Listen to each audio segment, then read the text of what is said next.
Reverie, the state of being pleasantly lost in one's thoughts. A daydream. But what if those daydreams turn to nightmares? Reverie True Crime shines a light on the dark tragedies that have happened and are continuing to happen all throughout the world. We interview and work with families to bring awareness to forms of injustice. We explore the depths of cases from around the world to include missing persons, mysteries, and more. Reverie True Crime is found wherever you're listening to this podcast. Remember, you don't have to live in fear, but stay aware of your surroundings. Stay safe and take care.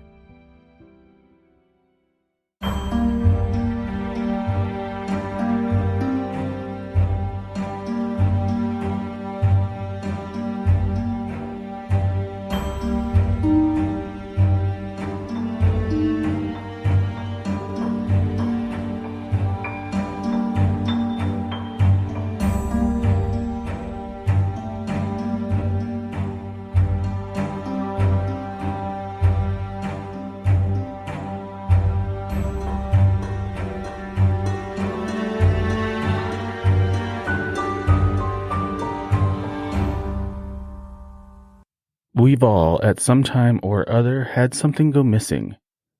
Whether it be a pet or car keys, that sinking feeling in your stomach and your neurons firing in your mind create a sickening exhaustion. Where could they be? Where did I put them? Where haven't I searched? What more could I possibly do? Despite searching in every crack and crevice multiple times, you don't stop because, well, you can't stop. If missing items cannot be found, many of us resort to saying it was just a thing anyway. I can always get another one. But what if your reality was stripped away without your consent? What if your life was flipped upside down without an inkling of concern from others? What if your loved one is the person who goes missing? Henry Duran was a son, brother, father, husband, and more to many, many people in his life. Nobody is perfect. Not one of us, his sister said. Quote, Henry had a lot of problems, but he was working through them. End quote. We all have our issues, be they big or small, internal or external. We all have something going on in our lives. It just so happens that Henry's issues revolved around the addiction that he was battling. Our culture tends to dismiss individuals who do not live in the way the majority does or in the way the majority approves of. Living on the outskirts of what is accepted can be and usually is hell. On the outer rim, very few indicate that they care or that they can hear you when you are screaming for help. You see, Henry had his share of difficulties, but he also did the best that he could with what he had. Just because someone has signs of addiction or they're struggling with mental health, or even if they are just a little bit different from you, that doesn't mean that we should care any less when something happens to them or their family. When someone goes missing, it impacts an entire community of people. Whether the community is big or small, it is still an extremely difficult time. I'd like you to listen to Henry's family talking about Henry and what they remember about him. My name is Lucille Duran. And Lucille, you have another person there with you.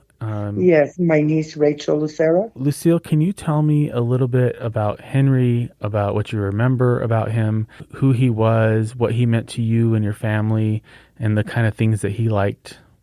Henry was the third youngest of my children. He was 30 years old when he passed away.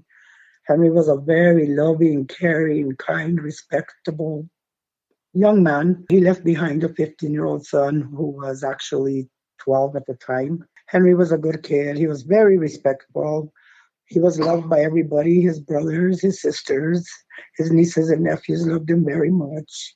Even cousins called him uncle. He loved spending time with his son and his nieces and nephews, riding the four-wheeler, just always smiling.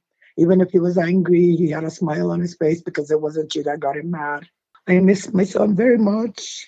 I just wish things wouldn't have happened the way they did. He loved spending time with his family and friends. He was, the light of the room when he walked in. He always just made everyone laugh, was always making sure that everyone was okay when they were around. He just was the good person all around.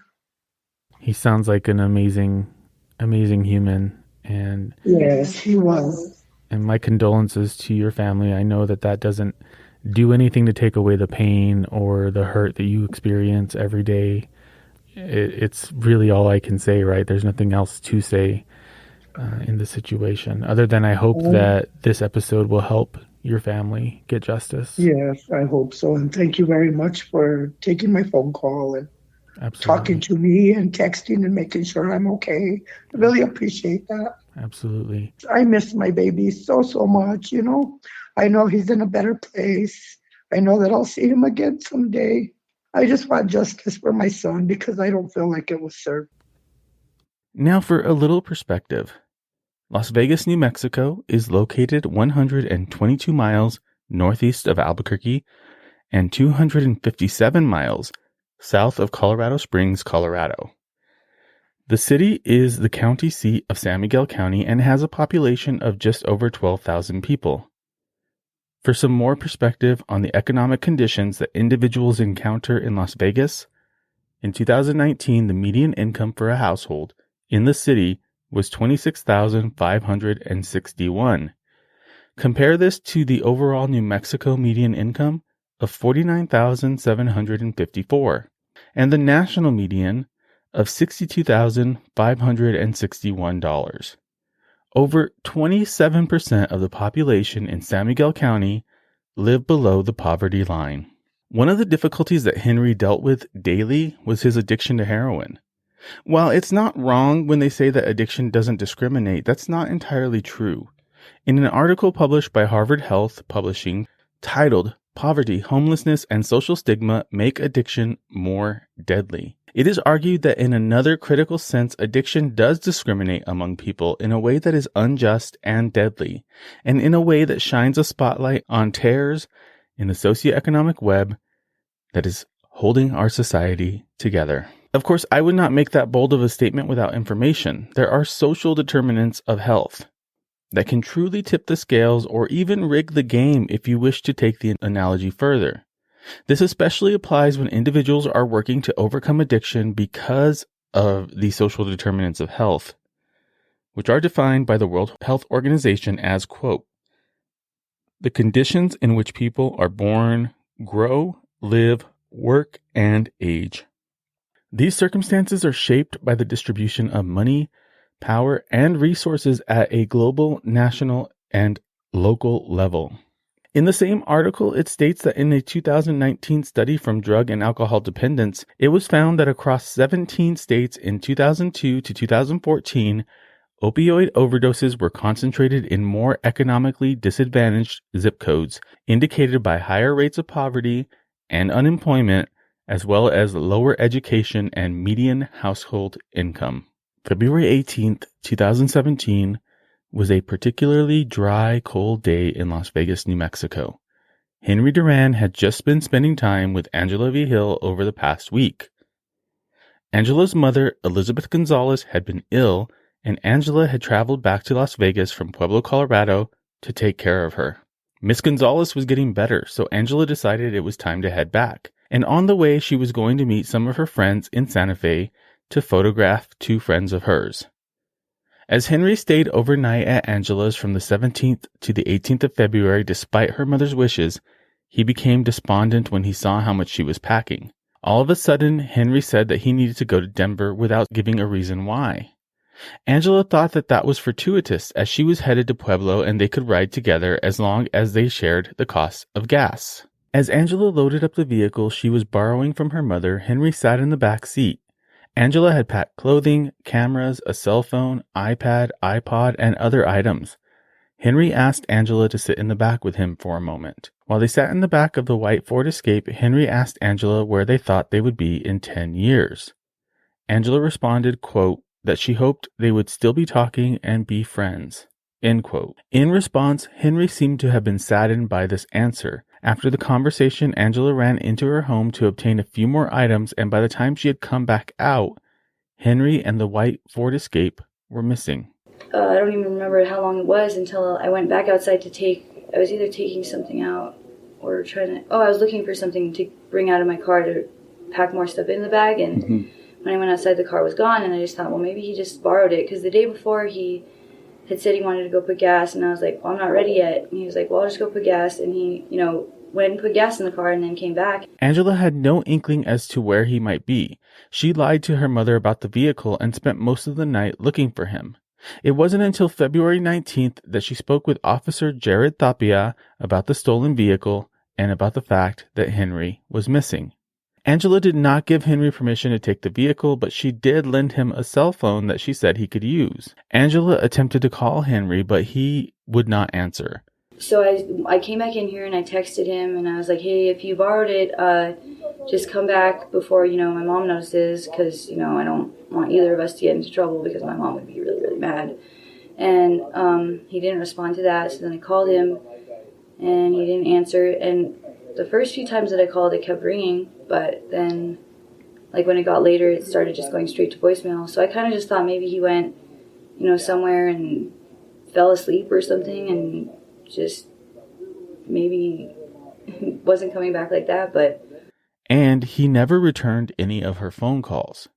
Angela also had an unnamed app that she could track his phone with, but other than her report of a brief ping in Colorado, she was unable to locate him any further.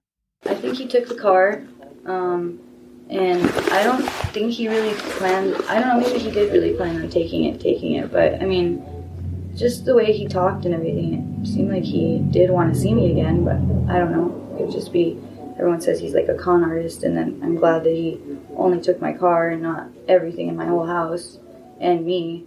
But I think that he took the car and he took it, driving off-roading or whatever, and I don't think he meant to get it that stuck, but,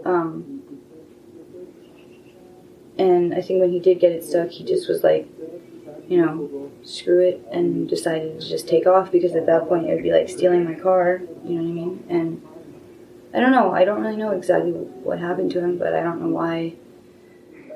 Did he say anything about problems with any enemies or anybody after him? Or? There are a lot of people, I guess, that he's kind of pissed off in this town just from him, stealing from them or whatever, doing whatever. I don't know, that's just from what I've heard. Anything specific? Is anybody wanted to hurt him? Or? I don't think anyone, wanted to, kill him. Just, they were, mad that... Nothing specific that I know of. Just people have said that, he's made, a lot of enemies, not a whole lot of friends. By screwing people over, or stealing from them, or whatever. So. Yeah. Henry was missing. The white Ford Escape was missing. No one had any idea as to where Henry or the car would have gone. Yeah, she was in her room, and that's when I asked her, well, where's your car? And she said, oh, I parked it under the trees. And then, when it was dark already, I went out, and she was still at home in her room, and she was probably trying to call people to find out, have you seen Henry? I don't know. But I went outside because we hadn't closed the gate, and I like to keep it closed, so I went and looked under the trees, and I didn't find it, but I didn't say anything to her because I thought maybe she knows that he took it. Was she planning a trip that day? Oh, yeah. She was planning on going to Santa Fe. So she was packing her stuff. Excuse me, and that was the worst, and I'm sure she admits this to herself, to put the keys in the front seat, and he's in the back seat. So she went into the house to get something else. She had packed up her stuff. It's important to note that the events of the 18th and subsequent dates have been compiled by utilizing the testimonies of multiple individuals, primarily the self-incriminating testimony freely given by Charisse Herrera, the girlfriend of Bernie Baca, who is the primary suspect. These notes were reported by the New Mexico State Police. We've done our best to put together these facts of this case, ensuring that we report on what happened as respectfully and responsibly as possible. It is unknown what Henry Duran did immediately, but he eventually made his way to the trailer home of Bernardino Bernie Baca. Charisse Herrera was cleaning her trailer when Bernie said that he saw a white Jeep drive by the property and park down the road. Henry exited Angela V. Hill's Ford Escape and walked to Bernie's property, entering it from behind the trailer. In addition to his addiction, Henry was also known to sell drugs. Bernie believed that Henry had ripped him off and was coming back to steal from him. Without asking, without talking, without, in his mind, a moment to spare, Bernie shot Henry in the head, killing him with his black .45 caliber handgun. Bernie quickly covered Henry with a tarp, and, concealed by a vehicle and the tarp, Henry was out of view when the landlord came by to collect money that was owed to him, as Bernie was behind on his rent. In an interview with the landlord, Edward Apodaca stated that he did not see a tarp around 5:00 p.m. when he arrived. This is corroborated by Charisse Herrera's testimony. Agent Patrick Montoya, New Mexico State Police, July 16th, 2019, 1:03 p.m., calling Edward Apodaca. Hi, this is Agent Montoya with State Police. I'm trying to reach Edward Apodaca. Yes, sir. Hi, I don't know if you remember talking to me a few months ago. Yes, I do. I just had a few follow-up questions. Sure. One, do you still own the property up there on 8th Street? Yes, I do. Okay, and I went by the other day. I saw the for sale sign is out there. I guess it's still for sale. Yeah. Okay. So we're still doing our investigation, and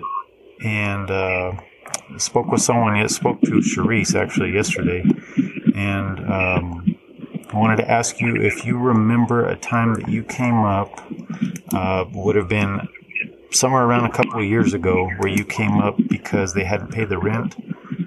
You came up to Las Vegas to that property to talk to them. Do you remember this? I've been up there a few times actually. Do you remember a time likely in early 2017 that you would have gone up there? I'd have to look at my records, brother. I can't remember that far. Okay. So do you keep a record of when you went up there? Like for that? Well, if I did a court action, or served a letter or a 3-day notice, there'd be a record of that. You know? Okay. So, but you're saying early 2017? Yeah. Okay, I'll look for you. She said it was in February. She didn't say 2017, but I believe based on other information that's when it was. But it would have been in February that you went up there. Okay. I'll definitely look. Okay, if you don't mind looking at that, and what I wanted to ask you is basically what you remember from going up to the property at that time. What do I remember? Yeah, like your interaction with them, anything you saw when you were there, things of that nature. I know it's a long time ago, but if you don't remember anything, what you saw. Well, I remember Bernie. I don't know if that's when Bernie had his leg cut off, or before then, or after then, or before then. I know he was a diabetic, lost a lot of weight. Yeah. But I know they had some vehicles there, and one time he even asked me if he can grow medical cannabis on the property, or in that little house. Okay. And I told him no. Yeah. He couldn't grow no cannabis. I didn't want the problems, you know. Right. Yeah. Absolutely. Yeah. Okay. No, you know. And it's not that it's a problem. If he has a license, you know, it's all good. But I just didn't want the problems of him doing that, and I didn't want to get permission either, you know. Yeah. And then I don't know if he was growing it in that Winnebago that was there on the property, like a travel motorhome. Yeah. I remember you had mentioned something about that before when we talked. Yeah. I don't know if he was either. It's I mean, we're not looking into anything having to do with him growing marijuana or anything. Yeah. But okay, so I guess I'll just ask you straight out. At any time when you went up there, somewhere around a couple of years ago, do you remember seeing like a tarp on the ground while you were there, or like near the trailer?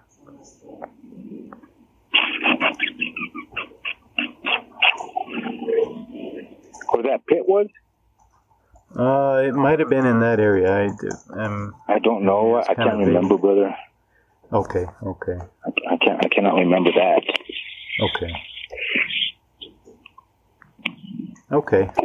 I mean that was kind of the main thing, and I understand it's a long time ago. So to ask you a specific question like that's kind of out of the blue, but Didn't know if that was something that stuck out. If you still don't mind checking your records and see if you would have any kind of record of a date that you went, or all the dates that you actually went there to the house or to their trailer. Sure. That could be helpful. Once Edward had collected his money, Bernie and Tony began to burn Henry's body in a burn pit near a tree on the opposite side of the fence of the property. Henry was burned in a hole that had bars over the top. That night, Charisse had gone to bed when Bernie came inside and told her to get Tony some of his clothes and shoes to change into. Bernie and Tony were covered in a black substance. Bernie and Tony had burned their clothes inside the wood stove in the trailer. Upon asking Charisse further about this, she said, quote, Bernie and Tony were outside burning trash for a long period of time and were lying near the burn pit, burned its contents for several days. Charisse had assumed that they were on a crack mission or smoking crack cocaine because of how long they were gone, which was approximately 1 week. After a week of burning, Bernie's demeanor was different. Everything had seemingly changed as one would expect. However, it wasn't the reason that you would expect. Bernie was frustrated because Tony was supposed to help him clean out the burn pit, but he had never returned. Immediately after this, she was asked to help him remove the ashes from the pit. Bernie had just admitted to killing someone, and she felt like she was threatened and forced to help. Even though she felt threatened, she was clear-headed enough to wear coveralls and a pair of pink and brown gloves while removing the contents of the pit. Removing the ashes was no easy task, as Bernie and Tony had used trash and tires to keep the pit burning for as long as it did. Once the contents were finally removed from the pit, they were loaded up into Bernie's truck and taken to the ranch. The ranch was Charisse's Uncle Steve's house in San Geronimo. Both the truck and the ashes from the pit were left on the ranch. Sometime after the murder, she and Bernie were driving when Bernie suddenly pulled out an aluminum bat and tossed it into a storm drain alongside the street. Before he tossed it, Charisse got a look at the bat and noticed what appeared to be teeth marks on it. With pure speculation, she believed that Bernie and Tony had done something to Henry's body prior to burning it. A year went by. Time had passed, and in July of 2018, Bernie came to Charisse and told her she needed to do something else. This time, she needed to get rid of the trash bags in the pickup. Of course, the pickup was not running, so she invited her cousin Jeffrey Lucero along to help her start the truck. They drove to San Geronimo Cemetery and backed the vehicle up. The bags had been out in the open, exposed to weather. Charisse and Jeffrey tore open the black bags and shoveled the contents out on the ground to the side of the cemetery. Because the bags were much too heavy to move by themselves, Jeffrey never asked questions, so Charisse never offered any answers.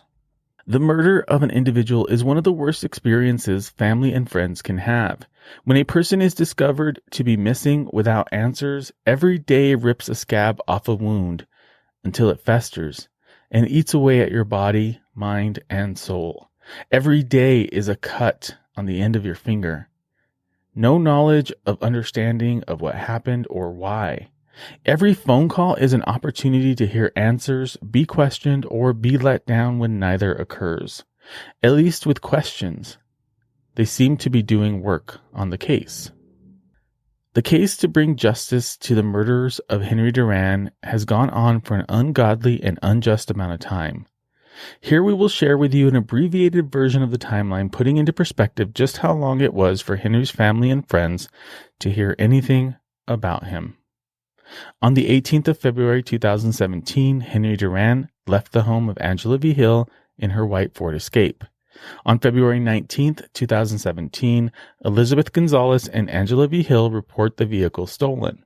On March 3rd, 2017, Henry Duran's sister, Angelica Duran, arrived at the New Mexico State Police Office to report her brother Henry missing. She explained that he was probably using heroin, and she said that he was depressed and he could have been suicidal. Between March 3rd and March 9th, 2017, Officer Gregory Ramirez attempts to contact Angela Vigil, but he is unable to connect. At the end of the initial report, it reads, quote, "The status of this case is closed," end quote. March 9th, 2017, a bolo is requested for Henry Duran. March 13th, 2017, Rebecca Duran, Henry's wife, was incarcerated at San Miguel County Detention Center. She was interviewed. Police heard that Henry was using heroin again, and Rebecca said that he is not depressed or suicidal. On March 16, 2017, Officer Tapia filled out a warrant for unlawful taking of a motor vehicle. On the same day, he contacts Pueblo, Colorado police, where it was rumored on March 9th that Henry may have traveled there. Henry quickly moved from missing person to wanted criminal. March 19, 2017, a Ford Escape is found near the Gallinas River of El Llano Road, parked 100 yards off the road in brush. The Escape is taken and processed 3 days later by the New Mexico State Police crime scene agent Ryan Boone. Officer Gallegos interviewed Angela Vigil again, as she was the last person to have seen Henry alive. Immediately afterward, he traveled to the Gallinas River in an attempt to look for Henry. On March 22, 2017, New Mexico State Police Investigations Bureau turned over the Henry Duran investigation to Officer Joey Gallegos. On March 28th, Officer Gallegos had a follow-up interview with Rebecca Duran, where she was incarcerated. Rebecca revealed that Henry sold heroin to support his own habit and that he carried a gun and a briefcase with items in it. On March 30th, 2017, the first thorough search for Henry occurred, over a month after Henry was reported missing. They searched ponds, parts of the Gallinas River, and they found nothing. On April 4th, 2017, Angelica Duran calls authorities and let them know that at some point before the stolen vehicle was left off the road, she heard that it was spotted near the residence of Bernie Baca. On April 10th, 2017, Henry's father, Alfred Ruiz, is interviewed at the Las Vegas Detention Center. Alfred passes a kite he received in prison to Officer Gallegos. Alfred reported that he heard Henry went to Bernie Baca's house to collect money for drugs that were owed to him. While he was at Bernie's house, Henry was killed. On August 31st, 2017, an individual was identified as having further information about Henry's disappearance. The person responded that she overheard someone say Bernie Baca burned Mr. Duran's body. From August 31st, 2017 to December 16th, 2018, very little information was discovered. A few interviews produced maps notating where Henry's body was located. These led to nothing being found. On December 21st, 2018, Agent Micah Bogue of the New Mexico State Police Crime Scene Team is assigned to assist with an area near the San Geronimo Cemetery, which had been identified as containing possible human bones. This was 22 months after Henry was reported missing. On February 12, 2019, a bone fragment was found, as well as the ashes. The bone was determined to be a mandible, and with high confidence was believed to be that of Henry Duran. On February 28, 2019, almost 2 years after Bernie Baca was initially identified, a warrant was served to search the property of Bernie Baca. The search was focused on finding a burn pit. Agents locate a partially covered pit with black charred concrete, but do not find any items of evidence while searching. July 15, 2019, it was discovered that Bernie Baca had a girlfriend at the time named Charisse Herrera. She was transported to the New Mexico State Police office from the San Miguel County Detention Center. Officers were soon about to discover exactly what happened to Henry Duran. On February 11, 2020, a lab report from the FBI referenced DNA identification of the remains located in San Geronimo did not have enough mitochondrial DNA for identification. A report on February 12, 2020 stated that the cause of death for Henry Duran was homicide by unspecified means, and the manner of death was listed as homicide. Tool marks were found on several of the bones analyzed, which were consistent with dismemberment. On February 24, 2020, items found in the trailer of Bernie Baca and Charisse Herrera were submitted for DNA testing. March 24th, 2020, Lucille and Angel Duran are informed that the remains found on December 22nd, 2018 were presumptively identified as belonging to Henry Duran. This was 3 years after Henry's disappearance, and the death is one of the only times in a police report in which a call to the family is identified and detailed other than the initial report follow-up. May 11th, 2020, Bernie Baca was interviewed about the murder and said that he did not wish to discuss it. On June 16th, 2020, an arrest warrant is drafted for Charisse Herrera for charges including tampering with evidence, conspiracy to tamper, 2 counts, and harboring and aiding a felon. These charges were approved and a warrant was issued.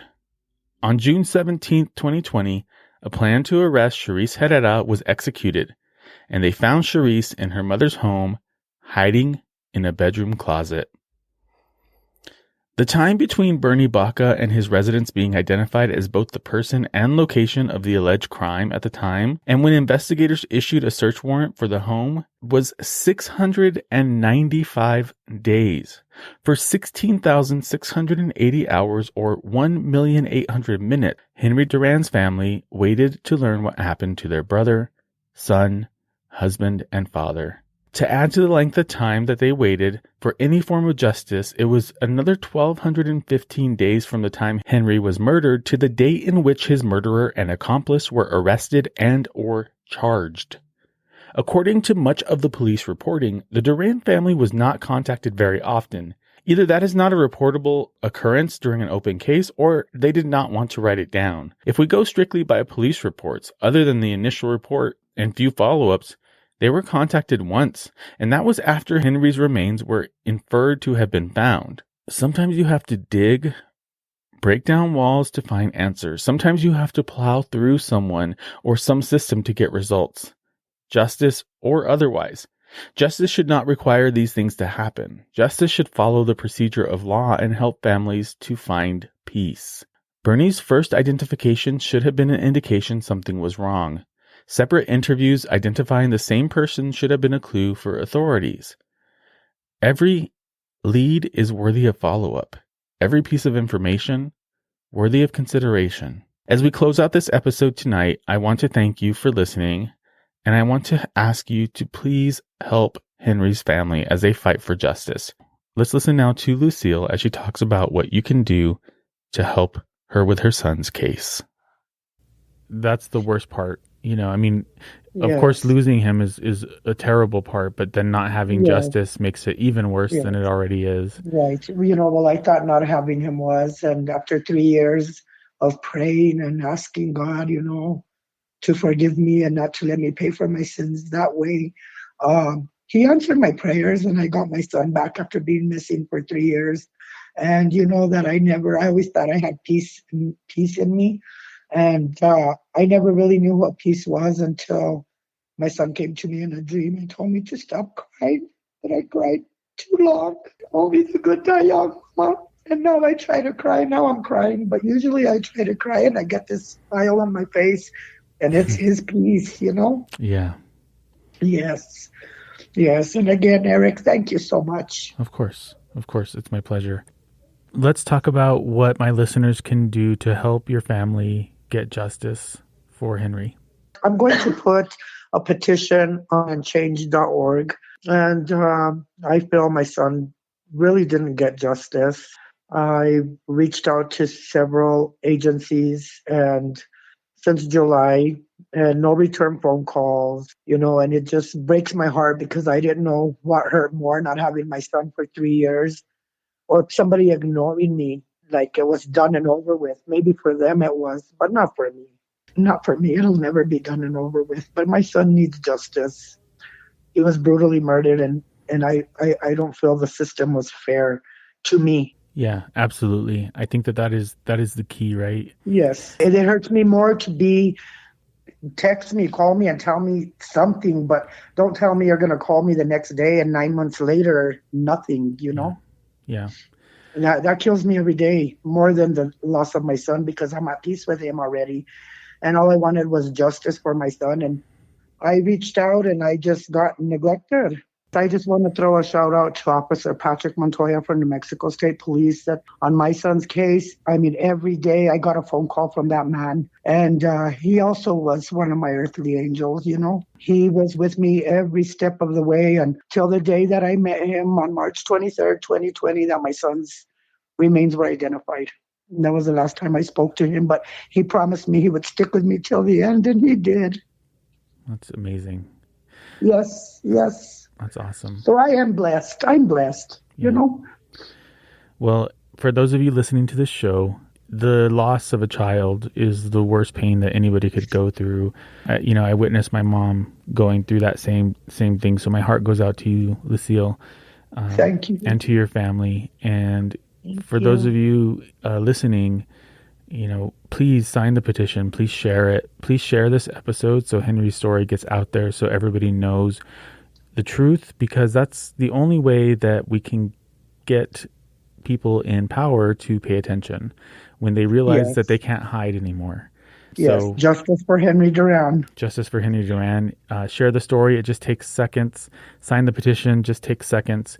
And make sure you let everybody know about this case so that we can get justice for Henry.